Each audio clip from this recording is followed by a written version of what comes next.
नमस्कार परिजनों, मैं हूं पार्थ जोशी और आप देख रहे हैं सत्य का सब्सक्रिप्शन।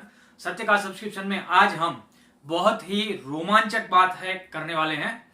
वैसे अगर इसके पहले के वीडियो आपने नहीं देखे हैं तो देख लीजिए, और अगर अभी तक आपने हमारे चैनल को सब्सक्राइब नहीं किया है तो सबसे पहले चैनल को सब्सक्राइब कर दीजिए और बेल आइकन को क्लिक कर दीजिए, ताकि श्रीमद् भगवत गीता के बारे में जो वीडियोस हम बना रहे हैं उसकी अपडेट्स और नोटिफिकेशंस आपको मिलती रहे।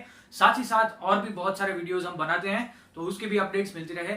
अगर आप शास्त्र, इतिहास और भारतीय संस्कृति के बारे में कुछ भी जानना चाहते हैं तो कमेंट जरूर से कीजिएगा कि किस प्रकार के वीडियोस आपको चाहिए, तो उस पर भी हम वीडियो बनाएंगे। तो आज का जो हमारा ये वीडियो है वो है श्रीमद् भगवत गीता के श्लोक नंबर 17 और 18 अध्याय 1। तो दोस्तों, अगर इसके पहले के वीडियो आपने नहीं देखे हैं तो मैं थोड़ा सा इंट्रोडक्शन करवा देता हूं कि पांडव सेना में सबसे पहले शंख किसने बजाया था उसका निरूपण आया है। 5 पांडवों का निरूपण आया है और उस वीडियो में मैंने कहा था कि 5 पांडव ही किसी भी सेना को परास्त करने के लिए पर्याप्त है। लेकिन यहां पर आगे जो संजय कह रहे हैं वो काफी ही रोमांचकारी है और काफी ही जानने के लिए संजय जो है वो कह रहे हैं। तो चलिए सबसे पहले हम श्लोक देख लेते हैं कि श्लोक में क्या है, उसके बाद उसका रहस्य जो है वो भी जानने की हम कोशिश करेंगे। तो श्लोक कुछ इस तरह से है दोस्तों। काश्यश्च परमेश्वास शिखंडी च महारथ दृष्टधुम्नो विराटश्च सात्यकीश्च पराजिता द्रुपदो द्रौपदेयाश्च सर्वस पृथ्वीपते सौभद्रस्य महाबाहो शंखादद्मु पृथक पृथक। तो यहां पर आपने जैसे देखा सबसे पहले नाम आता है काश्यश्च, मतलब कि काशीराज। सबसे पहला नाम काशीराज का क्यों लिया? देखिए 5 पांडवों में ऐसा क्या खास है, उसके पास ऐसी कौन से अस्त्र शस्त्र हैं जो भगवान भीष्मश्च कर्णश्च इनको काट सकते हैं। इनकी काट क्या है? भगवान भीष्मश्च मतलब भगवान आप स्वयं मतलब कि द्रोणाचार्य, भीष्म और कर्ण, इनकी काट पांडवों के पास क्या है? तो सबसे पहली काट है काशीराज।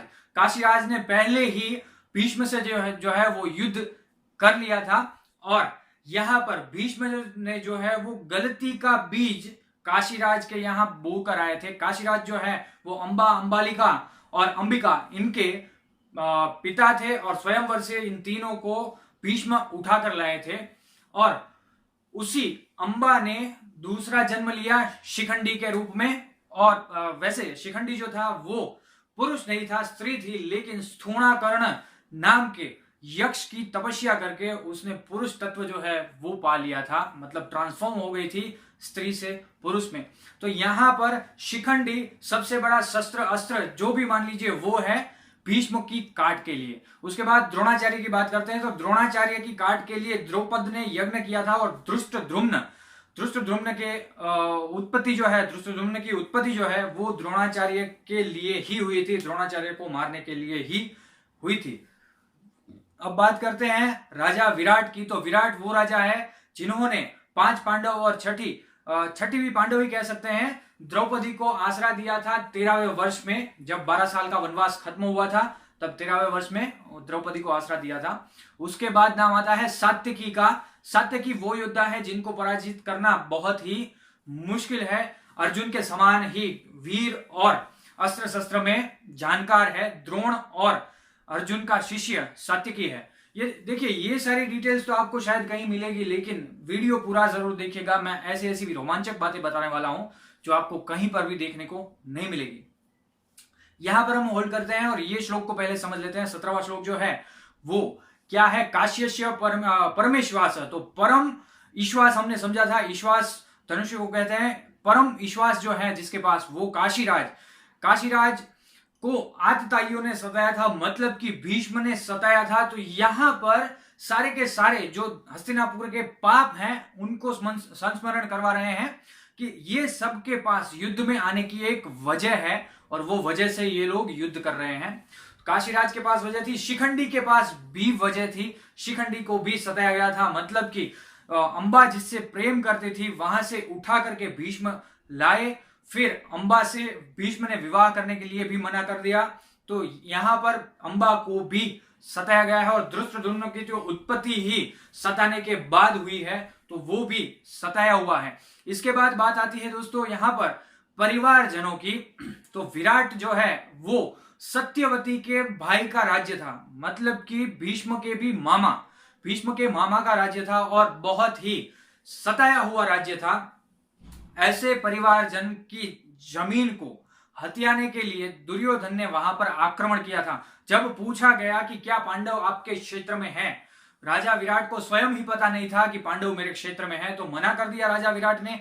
उसके बाद जमीन को हथियाने के लिए, विराट क्षेत्र को हथियाने के लिए दुर्योधन ने वहां पर आक्रमण ही कर दिया। तो राजा विराट भी आपके सताए हुए ही हैं।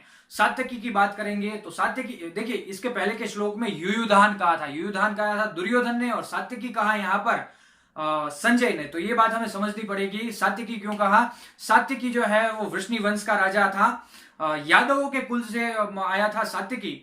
और जब दिग्विजय चल रहा था कर्ण का, तब सात्यकी की जमीन भी कर्ण ने हत्या ली थी, और कर्ण भी हस्तिनापुर के अंतर्गत ही काम करता था।